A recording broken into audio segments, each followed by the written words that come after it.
सबसे प्रमुख मांग यही है कि हम लोग को ठेका प्रथा से हटाकर समायोजन किया जाए। सबसे प्रमुख मांग वोकेशनल एजुकेशन है क्या? एक्चुअली एक योजना अंतर्गत केंद्र सरकार ने पूरे राज्यों में व्यावसायिक शिक्षा संचालन किया 2015 में। झारखंड में 2015 में इसकी इंप्लीमेंटेशन हुई। इसका उद्देश्य यही था कि हम बच्चों को हुनरमंद शिक्षा दें, जिससे बच्चे पढ़ लिख करके वो स्वरोजगार की ओर बढ़े। We don't have any policy to secure our job. कोई पॉलिसी नहीं है हम लोग को जॉब को सिक्योर करने के। तो हम लोग की सरकार से बस यही मांग थी कि ठेकेदारी प्रथा को हटा दिया जाए। ये जितना टीजीटी पीजीटी और जितना भी बाकी शिक्षक जितना काम करते हैं उससे ज्यादा हम लोग काम करते हैं। इनफ की टेक्निकल से रिलेटेड जितना भी वर्क है सब कुछ हम लोग करते हैं। इसके बाद भी सरकार हमारे ऊपर ध्यान नहीं दे रही है। हमें ठेका से मुक्त करके हमारे सीधा समायोजन करना चाहिए हमारे विभाग में, लेकिन ये सरकार हमारी बात ही नहीं सुन रही है। कि हम लोग तो बच्चों को आगे बढ़ाने के लिए करें, लेकिन हम लोग का अभी तक कुछ भी लाइफ नहीं नजर आ रहा है। जब हम ही लोग का नजर नहीं आया तो बच्चे हमसे क्या सीखेंगे? तो भविष्य सुरक्षित नहीं होगा, हम लोग किसी बच्चे का भी भविष्य सुरक्षित नहीं कर सकते। इसलिए अगर ये धरना सफल नहीं होता तो हमारा धरना अनिश्चितकालीन के लिए जाएगा। नमस्कार दोस्तों, उम्मीद है आप सभी बहुत अच्छे होंगे और आप देख रहे हैं जनमानस की आवाज। वोकेशनल टीचर्स लंबे समय से ठेकेदारी प्रथा को आप देख रहे होंगे, यहाँ पे बड़े पैमाने पर लोग आंदोलन कर रहे हैं और ये वोकेशनल टीचर लंबे अरसे से ठेकेदारी प्रथा से मुक्त करने और अपनी नियोजन की मांगों को लेकर, अपनी समायोजन की मांगों को लेकर हर समय धरना प्रदर्शन कर रहे हैं। इस समय विधानसभा की जो मैदान है वहां पे आपको मैं दिखा रहा हूं, ये वोकेशनल टीचर बड़े पैमाने पर जो छात्रों को प्रशिक्षित करती है और वो धरने पर बैठे। आइए उन्हीं से जानने का कोशिश करते हैं कि उनकी क्या मांगे हैं, वो किन मांगों को लेकर यहाँ पे धरना पे बैठे हुए हैं। क्या नाम हुआ आपका? क्या नाम हुआ? परवीन।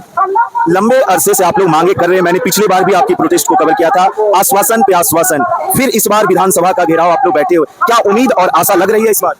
हाँ सर, कुछ बहुत तो लग रही है, बाकी कुछ दिखाई नहीं दे रहा है। बहुत अधिकारी नहीं आ रहे मिलने के लिए। हम लोग चाहते हैं यहाँ पे आकर देखे सब लोगों की बेटी लोग कैसे यहाँ पे बैठे हुए हैं, खाना पीना बारिश धूप सब कुछ में यहाँ बैठ के यहाँ पे अपने मांगों का पूरा करने का इच्छा कर रहे हैं। एक और देख रहे होंगे, ये छात्र, ये शिक्षक जो छात्रों को प्रशिक्षित करते हैं, छात्रों के भविष्य को संवारते हैं, वहीं ये शिक्षक खुद अपने भविष्य के लिए किस प्रकार संघर्ष करें। और भी कुछ लोग हैं, उनसे जानने का कोशिश करते हैं। क्या नाम है? क्या नाम हुआ आपका? सोनी तिवारी। क्या लग रहा है कि उम्मीद और आशा? मैंने पिछले बार भी आपकी प्रोटेस्ट को कवर किया था, आप लोगों ने बोला कि आश्वासन मिला है। क्या आश्वासन इस बार उम्मीद में बदलती नजर आ रही है? प्रोटेस्ट तो हम लोगों का ये धरना जो है वो तो चल ही रहा है। आश्वासन के लिए ही हम लोग यहाँ पे खड़े हैं। उम्मीद है, आश्वासन मिला है कि हम लोगों का समायोजन किया जाएगा। हम लोगों के जो भी मांगे हैं, सबसे पहले तो हम लोग जॉब की सिक्योरिटी हम लोग का सबसे पहला मांग है। हम लोग 2015 से जब से ये व्यावसायिक प्रशिक्षण चल रहा है तब से हम लोग स्कूल में काम कर रहे हैं और अभी तक हमारे जॉब की कोई सिक्योरिटी नहीं है। दूसरा, हमारा जो मानदेय है वो रेगुलर नहीं है, हमारी सैलरी रेगुलर नहीं है। तो हमारा ये भी मांग है कि हम लोगों की सैलरी जो है वो रेगुलर की जाए। और तीसरा, हम लोगों का विभाग में समायोजन। और इन सब बातों को लेकर हम लोगों ने विधानसभा में आए थे, कुछ प्रत्याशी आए थे, विधायक आए थे, उन्होंने हमें आश्वासन भी दिया है कि हम आपकी मांग रखेंगे और आप लोगों को जल्द से जल्द कुछ अच्छा सुनने को मिलेगा। लेकिन अभी भी फिलहाल हम लोग धरने पे ही हैं, उम्मीद के लिए यहाँ पे बैठे हुए हैं। तो चाहते हैं कि हम लोगों का जो धरना है वो सफल हो। मैं आपको दिखाने का यहाँ पे कोशिश कर रहा हूँ कि यहाँ पे बड़े पैमाने पर ये देख रहे होंगे, ये सब वोकेशनल टीचर्स है। ये जो +2 विद्यालय और झारखंड के विभिन्न विद्यालय में छात्रों को वोकेशनल ट्रेनिंग देते हैं। यहाँ पे और भी कुछ लोग हैं, आपको मैं दिखाने का कोशिश कर रहा हूँ। और ये छात्रों के भविष्य को कैसे संवारते हैं, लेकिन क्यों अपने भविष्य के लिए क्यों आज ये रोड पर है, अपने भविष्य के लिए हर बार इन्हें प्रदर्शन क्यों करना पड़ रहा है? ये सिस्टम और सरकार के पास भी अपने आप में एक बहुत बड़ी समस्या है। कुछ लोग और है, उनसे भी जानने का कोशिश करता हूँ। क्या नाम हुआ आपका? क्या किन किन मांगों को लेकर आप लोग यहाँ पे आज पुनः धरने पे बैठे हुए हैं? विगत 9 वर्षों से हम लोग व्यवसायिक शिक्षा में कार्यरत हैं और हमारी मांग यह है कि सही समय पर पेमेंट हो, सैलरी हो। विगत 3-4-5 मंथ से पेमेंट नहीं मिला है और विभाग में समायोजन किया जाए। हम लोग बच्चों को स्किल डेवलप करवाते हैं। जब बच्चों को जब स्किल डेवलप करवाते हैं, उनका स्किल उस तथ्य पर लाते हैं कि वो अपने रोजगार जो हमने पढ़ा है वो रोजगार बढ़ाकर पर ला सके। लेकिन मेरा ही स्किल जब दब गया है तो हम बच्चों को कहाँ से स्किल दे पाएंगे? तो ऐसे में नहीं लग रहा है, एक और सरकार बोलती है कि सरकारी नौकरी पर ज्यादा ध्यान नहीं दे, दूसरी और वोकेशनल टीचर का मानदेय में वृद्धि नहीं किया जा रहा है। ऐसे में सिस्टम और सरकार में पॉलिसी पैरालिसिस को नजर नहीं आ रही है। सरकार कान में रुई धर के सोई हुई है। जितनी आज की जो सरकार देख में है, जितने भी वो 5 साल में जो अपने मंत्रों में लाए थे कि मैं कॉन्ट्रेक्चुअल बेसिस पर जितने भी कार्यरत टीचर हैं, जो भी है कॉन्ट्रैक्ट पर कर्मचारी, उन सबको हम परमानेंट करेंगे, लेकिन आज तक वो धरातल पर नहीं ले आए। यहाँ पे देख रहे होंगे, क्षेत्र के बहुत से ऐसे युवा कार्यकर्ता भी व्यावसायिक शिक्षक को समर्थन देने के लिए आए हैं। वो किस स्तर पे ये वोकेशनल टीचर के लिए कितना प्रयास कर रहे हैं? क्या नाम हुआ आपका सर? कुशवाहा विजय कुमार माथुर। क्या ये जो व्यावसायिक टीचर जो मांगे कर रही हैं, इनके मांगों को आप सरकार तक, सिस्टम तक पहुंचाने के लिए अपने स्तर पे किस तरह का प्रयास कर रहे हैं? बिल्कुल, मैं अपने अभी तो मैं शुरुआती दिन इनके धरना पर आया हूँ और मैं बिल्कुल इनको आश्वस्त करता हूँ कि अपनी जो ऑफिस है पिस्का मोड़ रांची में, मैं उस ऑफिस से प्रेस कॉन्फ्रेंस करूंगा और जितनी भी मांगे हैं उस मांगों को प्रेस के माध्यम से सरकार तक पहुँचाने का काम करूंगा। तो क्या ये व्यावसायिक शिक्षण की वेतन वृद्धि रेगुलर वेतन ना मिलना, इनके जीवन में अनेक ऐसी समस्याएं हैं। फिर भी सिस्टम और सरकार जहां एक और बोलती है कि सरकारी नौकरी सभी को नहीं मिल पाएगी, दूसरी ओर ट्रेनिंग बोलती है स्किल की डिमांड करती है, फिर ये वोकेशनल टीचर जो स्किल दे रहे हैं वो अपने भविष्य के लिए क्यों सिस्टम पैरालिसिस नजर आ रही है, क्योंकि एक स्किल डेवलपमेंट पर भी इन्होंने एक जो है एक नींव रखा है और बच्चों को काफी उत्साहित करके ये आगे लेके चलने का एक तरीका और एक सिस्टम उनके अंदर डेवलपमेंट किए हैं। लेकिन अब है कि अगर इनकी वेतन नहीं मिलता है तो ये बहुत दुख की बात है, क्योंकि रोजी रोटी तो सबका है, इनकी भी कैरियर है, इनके बच्चे का भी है, परिवार का भी है।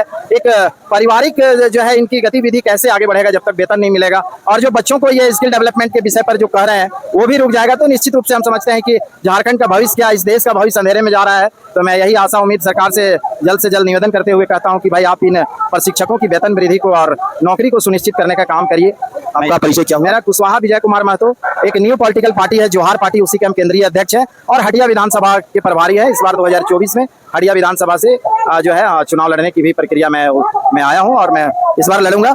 और आप लोगों का सबका मीडिया है, आप लोग हैं, सबके सहयोग से इस बार सीट निकालने की पूरी कोशिश मैं कर रहा हूं और ऐसे कई एक जन मुद्दा आएगा जिसको मैं विधानसभा में भी दहाड़ मार के उसको एक समर्थन देने का प्रयत्न करूंगा। यहाँ पे मैं शिक्षकों से बात करूंगा। कहा गया है कि शिक्षक समाज का दर्पण होता है, कैसे शिक्षक समाज का दर्पण है? क्या झारखंड में ये चीज नजर आ रही है? वो क्यों अपने आप में संघर्ष कर रहे हैं? ये सिस्टम के सामने और सरकार के सामने भी एक बहुत बड़ा प्रश्न है। आइए कुछ लोग हैं उनसे भी जानने का कोशिश करूंगा क्या क्या मांगे हैं, किन मांगों को लेकर एक लंबे अरसे से, मैंने पिछले बार भी इनके प्रोटेस्ट को कवर किया था तो इन्होंने बोला कि आश्वासन मिला है, क्या वो आश्वासन आशा और उम्मीद में तब्दील नहीं हो पाई? आज पुनः आप लोग विधानसभा के मैदान में सिस्टम और सरकार से अपने हक और अधिकार के लिए बैठे हुए हैं। क्या क्या प्रमुख मांगे हैं, क्योंकि ये विधानसभा का चुनाव भी है? सर सबसे पहले तो मेरा नाम श्याम नंदन कुमार है। हम लोग व्यवसायिक शिक्षक और हम लोग का जो प्रमुख मांग है, सबसे प्रमुख मांग यही है कि हम लोग को ठेका प्रथा से हटा के समायोजन किया जाए, सबसे प्रमुख मांग। क्योंकि हम लोग कॉन्ट्रैक्ट के अंडर में होता क्या है, जब भी कोई बड़े बड़े अधिकारी आते हैं, जब कोई नए एसपीडी ज्वाइन करते हैं तो हमारे जितने भी सीनियर अधिकारी हैं उनको बार बार ये चीज़ समझाना पड़ता है कि हमारा सिस्टम क्या है, हमारे कैसे काम करने का तरीका है। तो हम लोग चाहते हैं कि जो हम लोग को हर एक जो भी हम लोग व्यवसायिक शिक्षक है उनको मेंटली प्रेशर किया जाता है कि आप ऐसे काम करिए, वैसे काम करिए। आखिर में हम हर एक पदाधिकारी को ये चीज़ क्यों बताएं कि हम कौन है? हम लोगों का पहचान उन लोगों को पहले से पता होना चाहिए। इसलिए हम लोगों का मांग है कि हम लोगों को किसी भी सूरत में समायोजन किया जाए और ठेका प्रथा से मुक्त किया जाए। क्या अभी बहुत से लोगों से बात करने पर यह जानकारी मिली कि आप लोगों को लंबे 4-5 महीने से वेतन नहीं मिला है? ऐसे में एक शिक्षक जो समाज का तो दर्पण है, छात्रों को प्रशिक्षित कर रहा है, वो अपने परिवार के स्तर पे कैसे संघर्ष कर रहा है? सबसे बड़ा मेंटली प्रेशर जो है हमारे टीचर के साथ ये भी है। 8 महीने 10 महीने से भी, जबकि जब ये शुरू में प्रोजेक्ट चलाया गया था हम लोगों ने 12 महीने 14 महीने तक अपने सैलरी को पाने के लिए फाइट किया है इसी सिस्टम में रहकर। धीरे धीरे कुछ सुधार हुआ, लेकिन आज भी वही व्यवस्था है, सुधार कहीं कुछ नहीं है। तो हमारा अभी 15 के बाद से हम लोग का 1 रुपया भी नहीं बढ़ाया गया सैलरी, 1 रुपया भी नहीं। जो भी लोग वही है वही सैलरी पे काम कर रहे हैं, वही मानदेय पे काम कर रहे हैं। बहुत सारे हमारे कंपनी के जो VT हैं उनका 8 महीना 9 महीना से सैलरी पेंडिंग है। तो ये सारी चीज़ों में सुधार किया जाए, ठेका प्रथा को हटा के हम लोगों का समायोजन किया जाए। अभी तक कोई पदाधिकारी, विधायक, सत्ता पक्ष या विपक्ष से कोई आए मिलने के लिए? मिलने के लिए सब भानु प्रताप शाही जी हम लोग से मिलने के लिए आए थे और भी बीच में हम लोग का जो मुद्दा है वो सारे के कानों तक पहुंच चुका है। लेकिन कहीं ना कहीं पक्ष और विपक्ष हम लोग के खिलाफ में आवाज उठा रही है। पक्ष भी अभी तक से कोई भी ऐसा जवाबदेही कहीं से भी कुछ नहीं सुनने को मिला है जो हमारे लिए वो कहीं पे बात कर रहे हो या किसी मुद्दे को लेकर बैठक हुआ हो। हम लोगों का प्रयास यही है कि उन तक सारे हम लोग को बात को पहुंचाकर और इस पे जल्द से जल्द निर्णय लिया जाए। और भी कुछ लोग हैं उनसे भी जानने का कोशिश करूंगा। क्या नाम हुआ सर आपका? मेरा नाम श्रवण मेहता होगा। यहाँ तो बोल रहे लगभग हर बार वेतन के लिए इंतजार करना, आप छात्रों को प्रशिक्षित कर रहे हैं, स्वयं अपने भविष्य के लिए संकटग्रस्त है। ऐसे में आपके परिवार के स्तर पे जिस तरह की कठिनाइयों का सामना करना पड़ रहा है, सिस्टम और सरकार इस बात को अभी तक क्यों नहीं समझ पा रही है? सर सबसे पहले बहुत बहुत धन्यवाद आपको कि आप हमारी समस्याओं को सुना और समझा और आपको इतने आप गंभीर दिख रहे हैं हम लोग की समस्या को लेकर। पहले थोड़े में 2 मिनट में मैं एक ब्रीफ इंट्रोडक्शन दे देना चाहता हूँ कि ये वोकेशनल एजुकेशन है क्या। एक्चुअली एक योजना अंतर्गत केंद्र सरकार ने पूरे राज्यों में व्यावसायिक शिक्षा संचालन किया 2015 में। झारखंड में 2015 में इसकी इम्प्लीमेंटेशन हुई। इसका उद्देश्य यही था कि हम बच्चों को हुनरमंद शिक्षा दें, जिससे बच्चे पढ़ लिख करके वो स्वरोजगार की ओर बढ़े, जिससे क्या होगा कि बेरोजगारी घटेगी। इस उद्देश्य से सरकार ने, केंद्र सरकार ने उनकी एक महत्वाकांक्षी योजना पूरे देश में लागू किया गया। इसको लागू करने के लिए हम शिक्षकों को 2 तरीके से राज्यों को कहा गया कि आप नियुक्ति लेकर के उनसे काम करवाइए। पहला बोला गया कि आप इसको डायरेक्ट वैकेंसी लेकर के कर सकते हैं और दूसरा ऑप्शन ये भी था कि आप शिक्षकों को थर्ड पार्टी मीन्स की ठेका प्रथा के माध्यम से रख सकते हैं। पिछले 8-9 सालों से हम सभी ने ठेका प्रथा के माध्यम से हम लोग सब काम कर रहे हैं उनके अंतर्गत। पर इन दौरान हम लोग जो काम कर रहे हैं काफी परेशानियों का सामना किया। जैसे आप अभी कहें, जो अभी आप देखे होंगे कि वेतन को लेकर के, सिर्फ वेतन का ही समस्या नहीं है, बहुत सारी समस्याएं हैं। वेतन को लेकर के है, जॉब सिक्योरिटी को लेकर के है, जो रिक्रूटमेंट होती है उसमें कोई ट्रांसपेरेंसी नहीं है। क्वालिटी एजुकेशन की जब बात करते हैं हम लोग, तो जब हम उसको ट्रांसपेरेंट नहीं रहेगा तो वो क्वालिटी एजुकेशन नहीं दे पाएंगे। अभी आपने जो कहा सर, आपका जो सवाल है कि क्या अभी तक कोई अधिकारी, नेता, मंत्री आपकी कोई बात कहे, कोई आश्वासन मिला? सर, हम लोग पिछले 6-7 तारीख जुलाई को, जून में हम लोगों ने धरना किया था, और अभी हाल ही में 26 जुलाई को भी किया। तो 26 जुलाई उसके बाद उसी 10-15 दिन में हम लोगों ने लगभग 15-20 विधायकों तक पूरे, और कुछ मंत्रियों तक हम लोग अपने बातों को रखते तो 8 साल से आ रहे हैं, लेकिन इस बार हम लोग पूरे जोर शोर से रख रहे हैं। अभी क्या है वर्तमान की स्थिति, हमारे एक माननीय विधायक महोदय जो अंबा प्रसाद है बड़का गांव से, उन्होंने सवाल किया विधानसभा में, और जो संबंधित विभाग है, हमारा शिक्षा विभाग से सवाल हुई है ठेका प्रथा को लेकर के कि ठेका प्रथा को इनको समाप्त किया जाए। क्या विधानसभा में जो सवाल किया गया, सिस्टम जो सरकार जिनकी है, क्या इस पर अभी तक कोई सकारात्मक पहल हुई है जिससे आप लोगों को आशा और उम्मीद की किरण नजर आ रही है? क्योंकि ठेकेदारी प्रथा को लेकर जितने भी शिक्षक है उनके मन में हर समय भय बना रहता है, एक दबाव रहता है। तो क्या ये विधानसभा में जो प्रश्न है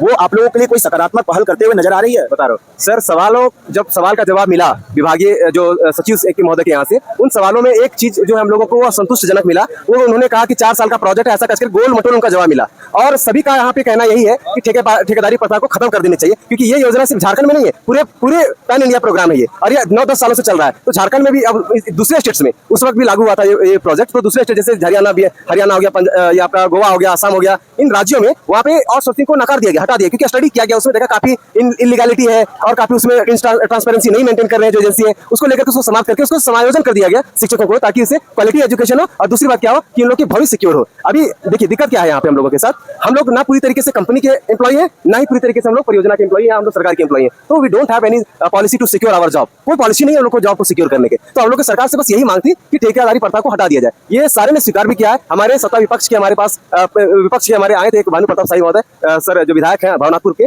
उन्होंने आश्वासन किया कि जिस प्रकार केंद्र सरकार की योजना को यहाँ पे इस तरह से चलाया जा रहा है, और हमारे जो शासित राज्य जैसे आसाम है, हरियाणा है, से उसी तर्ज पर जैसा वहाँ पे किया गया, हम झारखंड में हमारा सरकार बनेगी तो हम जरूर इसका काम को पूरा करेंगे। लेकिन अभी सत्ता पक्ष में जब हम लोग बात कर रहे हैं तो आश्वासन मिली है कि हम लोग बातचीत कर रहे हैं। कल हम लोग एक लंबी बैठक हुई विभाग के साथ, विभाग ने आश्वासन स्पष्ट कह दिया है कि ये समायोजन होनी चाहिए, क्योंकि हम लोगों ने भी इस एजेंसियों से ठेकेदारी से तंग आ गए हैं, क्योंकि बहुत सारे अनियमितता उसमें होती है। तो इसको लेकर के हम उनसे रिक्वेस्ट किए कि उनका कहना यह है कि हम मेरे एंड से ये चीजें नहीं है, ये विधायिका के स्तर की बात है, कैबिनेट स्तर बात है, वहां से अगर प्रपोजल आती है हम लोगों ने 2 महीने के भीतर जो सरकारी एग्जीक्यूटिव का जो काम है वो करके मैं पूरा करने का काम करूंगा। क्या अगर इस बार, इससे पूर्व भी आप लोग धरने पे बैठे हुए थे, यदि इस बार सकारात्मक पहल होती है या अगर नहीं होती है तो अभी आप लोग का क्या कदम होगी? देखिए अभी तो हम लोग लगातार अभी बने हुए हैं, अगर कल तक हम लोग का अगर कुछ पॉजिटिव रिस्पांस नहीं आती है तो हम लोग इसको और जारी रखेंगे, और आगे फिर और प्लान करेंगे कि इसका एक विकराल और रूप देने का अपना आंदोलन को, अपना अनिश्चितकालीन धरना पे जा सकते हैं। अनिश्चितकालीन धरना पे बिल्कुल जाएंगे। अभी हम लोग नहीं चाहते हैं कि हम अपने बच्चों को एजुकेशन को डैमेज करें, क्योंकि आज हम लोग क्या कर सब करके आ जाएंगे तो जो आज एक दिन का जो शिक्षा है बच्चों का, वो कहीं ना कहीं बच्चों पर वो हैम्पर हो रहा है, उसको वो हानि पहुंचा रहे हैं। तो हम चाहते हैं कि एक बार में पूरे नहीं चाहते कि बच्चों का शिक्षा का कुछ हनन हो। और दूसरी बात, एक बात मैं कहना चाहता हूँ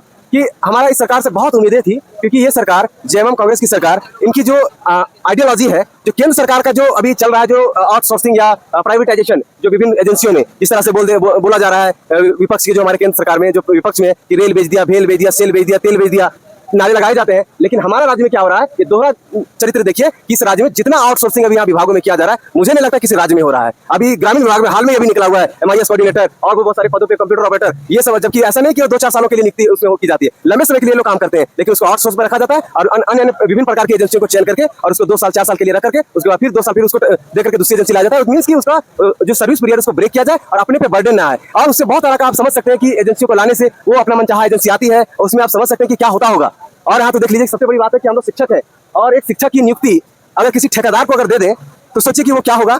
जब नीट का परीक्षा का जो क्वेश्चन लीक हो सकता है, तो हम एक ठेकेदार के द्वारा आयोजित किया हुआ एग्जाम तो क्या भरोसा है।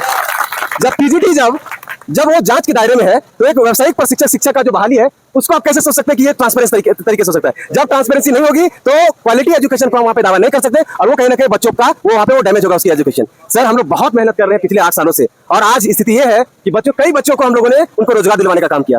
बीच में जो एजेंसी का लाया गया, नाम दिया गया प्लेसमेंट एजेंसी, पर उनका नाम ऐसा कुछ प्लेसमेंट का काम नहीं है। उनका काम सिर्फ इतना ही है कि हम लोग का मानदेय को सरकार से लेकर ट्रांसफर कर देना, और इस सिर्फ प्रोसेस के लिए सरकार से इन कंपनियों को सरकार ने 15% प्रशासनिक खर्च के रूप में देती है, जो लगभग सालाना 4 करोड़ रुपया ये सरकारी खजाने की बर्बादी है। एक जिम्मेदार नागरिक होने के नाते मैं ये कहना चाहता हूं, अगर आपको लगता है कि ये वोकेशनल एजुकेशन फ्रूटफुल नहीं है, उतना महत्वपूर्ण नहीं है, तो मैं ये कहना चाहता हूं इसको बंद कर दीजिए। और नहीं, अगर आपके अंदर अगर गंभीरता है बच्चों को पढ़ाने के लिए, तो आप हम कहेंगे कि इसको समाप्त, इनको हम नहीं कहते कि हमको सरकारी कीजिए, आप रिक्रूटमेंट निकालिए, रिक्रूटमेंट निकाल कर आप एग्जाम लीजिए, कहीं हम रेगुलर रिक्रूटमेंट निकाल रहे हैं, मैं कभी नहीं ऑब्जेक्शन करूंगा कि मुझे रिजर्वेशन दो, आप निकालो, अगर उसमें मेरे में दम होगा, मेरे में क्वालिटी होगा, तो हम अंदर जाएंगे, अन्य तो बाहर जाकर गुज्जू का ठेला लगा कर हम अपना गुजारा कर लेंगे। देख रहे होंगे शिक्षक ने साफ कहा कि मुझ में दम है।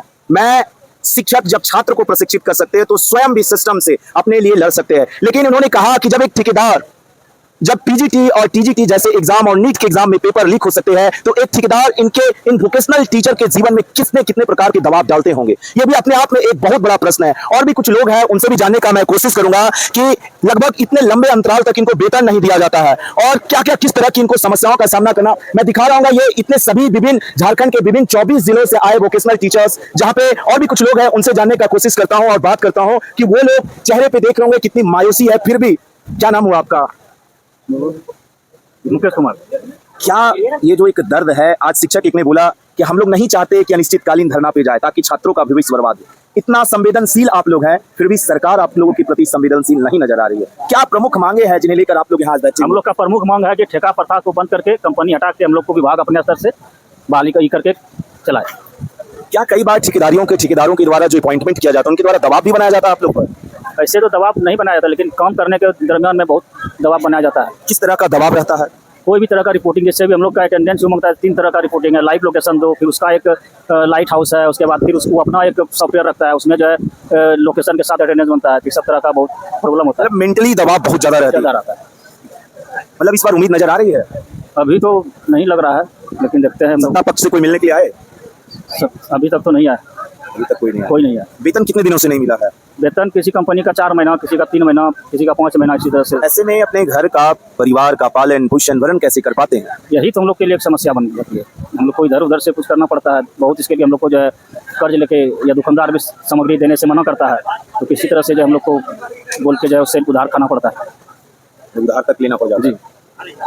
देख रहे होंगे कि यहाँ जो शिक्षक छात्रों को प्रशिक्षित कर रहे हैं, वो स्वयं जब वेतन 4-4 महीने तक नहीं मिलती है तो कैसे अपने परिवार का पालन पोषण भरण करते हैं। और भी कुछ लोग हैं, मैं उनसे भी जानने का कोशिश करूंगा, कुछ महिलाओं से भी बात करूंगा और जानने का कोशिश करूंगा। क्या नाम हुआ आपका? मेरा नाम सत्यजीत दास है। मैं प्रोजेक्ट +2 हाई स्कूल टांगर में कार्य करता हूँ, वहाँ पे व्यावसायिक शिक्षक हूँ। जितना टीजीटी पीजीटी और जितना भी बाकी शिक्षक जितना काम करते हैं, उससे ज़्यादा हम लोग काम करते हैं। एनफ की टेक्निकल से रिलेटेड जितना भी वर्क है, सब कुछ हम लोग करते हैं। इसके बाद भी सरकार हमारे ऊपर ध्यान नहीं दे रही है। हमें ठेका से मुक्त करके हमारे सीधा समायोजन करना चाहिए हमारे विभाग में, लेकिन ये सरकार हमारी बात ही नहीं सुन रही है। हम लोग यहाँ पे इस कदर भटके हुए हैं कि हम लोग यहाँ पे धरना देने के लिए मजबूर किया जा रहा है कि धरना दीजिए आप लोग जितना होगा। यही करने के लिए सरकार हमें यहाँ छोड़ रखी है। हम ये कहना चाहते हैं कि व्यावसायिक शिक्षा ऐसा है कि बच्चों को एक अलग से हुनर प्रदान करते हैं कि बच्चा कुछ ना कुछ कर सके, रोजी रोटी कमा सके और उससे रिलेटेड कार्य कर सके। हम इलेक्ट्रॉनिक्स एंड हार्डवेयर से रिलेटेड है। मैं एक कहानी सुनाना चाहता हूँ। हमारे एक बच्चा है जो देहात से आते हैं और उनके पास हम क्या किए, वो इतना ही गरीब था कि रोजगार करने, मतलब खाने पीने तक भी दिक्कत थी उन घर में।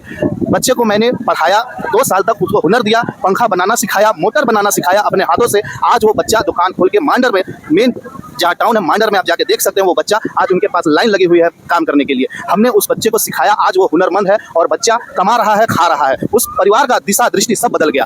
बच्चे, उनके फादर भी बोलते हैं ये बात को कि हमारा बच्चा आपसे सुधरा है। तो हम लोग इतना अपने राज्य को, हर एक जितना भी व्यावसायिक प्रशिक्षक है इसी तरह काम कर रहे हैं, हर एक बच्चा को सुधारने का काम कर रहे हैं, लेकिन आज जो है सरकार हमारे ऊपर बिल्कुल से ध्यान नहीं, कुछ नहीं कर रही हमारे लिए। क्या इस बार उम्मीद की किरण नजर आ रही? विधानसभा का चुनाव नजदीक है, अगर इससे पूर्व भी आप लोग धरना पे बैठे हुए थे, कल तक अगर कोई सकारात्मक पहल नहीं होती है तो आगे आप लोगों की क्या रणनीति?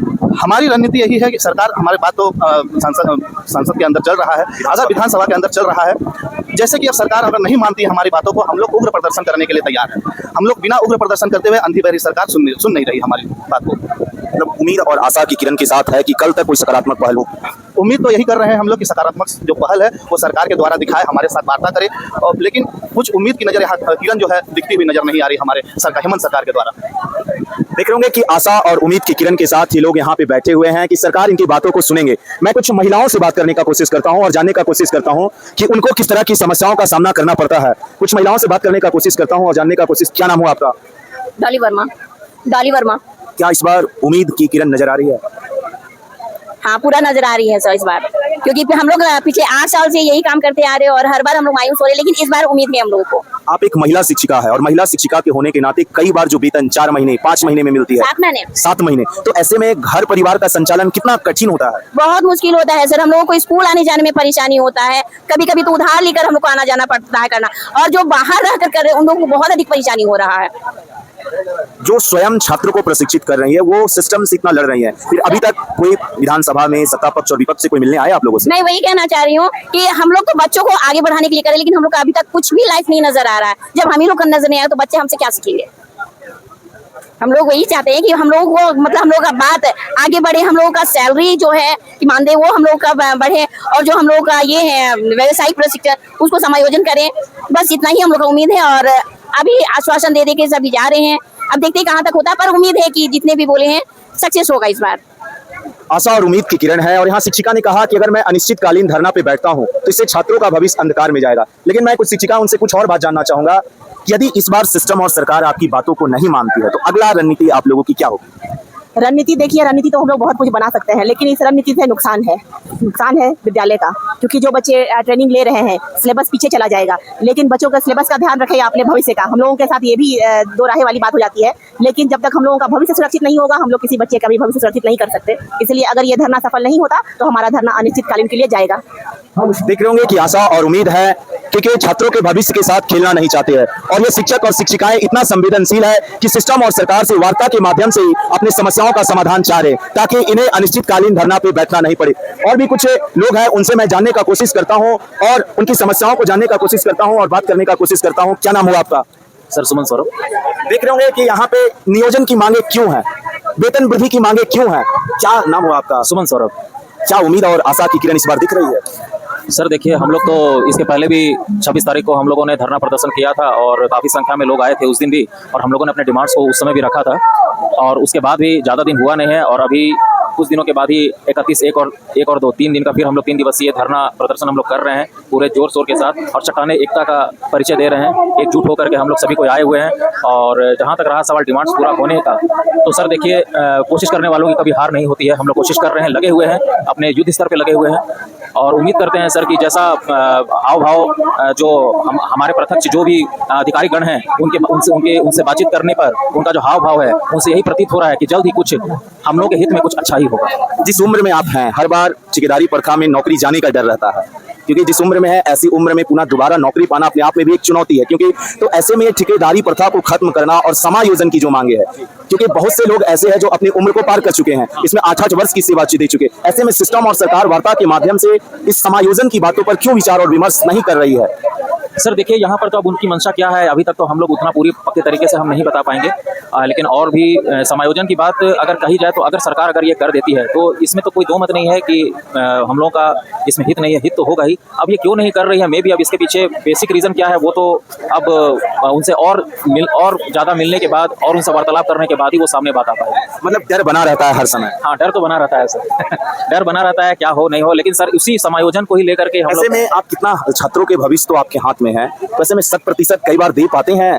सर डर बना हो चाहे थोड़ा हो या ज़्यादा हो, लेकिन हम लोगों का जो काम है पढ़ाने का, तो हम लोग अपना स्टूडेंट को पूरा बेस्ट ही देते हैं, अपना 100% बेस्ट ही देते हैं, क्योंकि हम लोग उस समय ये नहीं देखते हैं कि हाँ हम लोग उस समय अपने बारे में थोड़ी देर के लिए भूल जाते हैं कि हम लोग का क्या, लेकिन हम ये देखते हैं कि भाई हम एक एजुकेशन जब डिलीवर कर रहे हैं, बच्चों को एजुकेशन इम्पार्ट कर रहे हैं, तो उनके भविष्य की बात है, तो हम लोग अपना बेस्ट ही देते हैं, चाहे वो किसी भी परिस्थिति कोई भी परिस्थिति हो।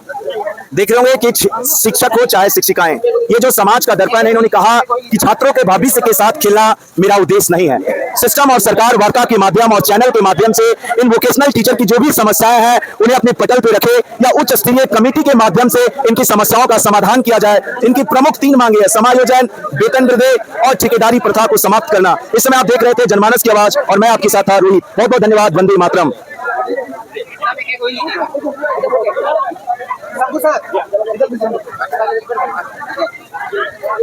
अब लौटा क्या?